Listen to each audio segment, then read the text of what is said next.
முதல் வாசகம் எரேமியா ஆகமம் அதிகாரம் 17 திருவசனங்கள் 5 முதல் 10 வரை. ஆண்டவர் கூறுவது இதுவே: மனிதரில் நம்பிக்கை வைப்போரும் வலுவற்ற மனிதரில் தம் வலிமையை காண்போரும் சபிக்கப்படுவர். அவர்கள் பாலை நிலத்து புதர்ச்செடிக்கு ஒப்பாவர். பருவ காலத்திலும் அவர்கள் பயனடையார். பாலை நிலத்தின் வறண்ட பகுதிகளிலும் யாரும் வாழா உவர் நிலத்திலுமே அவர்கள் குடியிருப்பர்.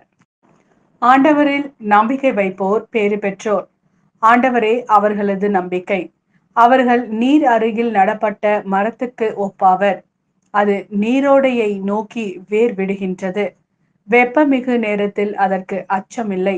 அதன் இலைகள் பசுமையாய் இருக்கும். வறட்சி மிகு ஆண்டிலும் அதற்கு கவலை இராது. அது எப்போதும் கனி கொடுக்கும். இதயமே அனைத்திலும் வஞ்சகமிக்கது.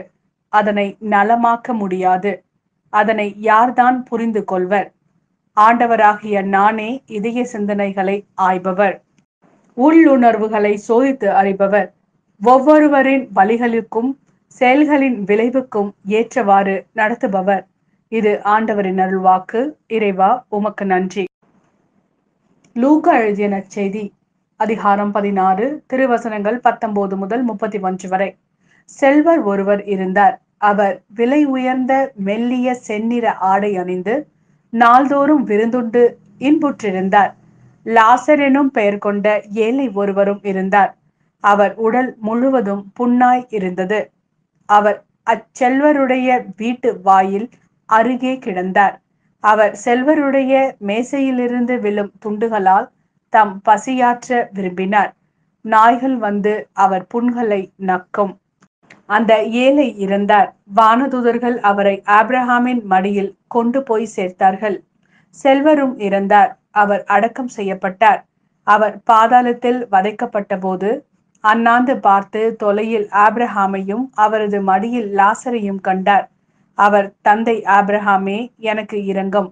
லாசர் தமது விரல் நுனியை தண்ணீரில் நனைத்து எனது நாவை குளிர செய்ய அவரை அனுப்பும். ஏனெனில் இந்த தீப்பிழம்பில் நான் மிகுந்த வேதனைப்படுகிறேன் என்று உரக்க கூறினார். அதற்கு ஆபிரகாம், மகனே, நீ உன் வாழ்நாளில் நலன்களையே பெற்றாய். அதே வேளையில் லாசர் இன்னல்களையே அடைந்தார். அதை நினைத்துக்கொள். இப்பொழுது அவர் இங்கே ஆறுதல் பெறுகிறார். நீயோ மிகுந்த வேதனைப்படுகிறாய். அன்றியும் எங்களுக்கும் உங்களுக்கும் இடையே பெரும் பிளவு ஒன்று உள்ளது.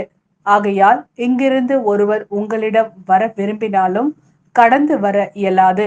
அங்கிருந்து நீங்கள் எங்களிடம் கடந்து வரவும் இயலாது என்றார். அவர், அப்படியானால் தந்தையே, அவரை என் தந்தை வீட்டிற்கு அனுப்புமாறு உம்மிடம் வேண்டுகிறேன். எனக்கு 5 சகோதரர்கள் உண்டு. அவர்களும் வேதனை மிகுந்த இந்த இடத்திற்கு வராதவாறு அவர் அவர்களை எச்சரிக்கலாமே என்றார். அதற்கு ஆபிரகாம், மோசேயும் இறைவாக்கினர்களும் அவர்களுக்கு உண்டு. அவர்களுக்கு செவி சாய்க்கட்டும் என்றார். அவர், அப்படியல்ல தந்தை ஆபிரகாமே, இறந்த ஒருவர் அவர்களிடம் போனால் அவர்கள் மனம் மாறுவார்கள் என்றார். ஆபிரகாம், அவர்கள் மோசேக்கும் இறைவாக்கினருக்கும் செவிசாய்க்காவிட்டால் இறந்த ஒருவர் உயிர்த்தெழுந்து அவர்களிடம் போனாலும் நம்ப மாட்டார்கள் என்றார்.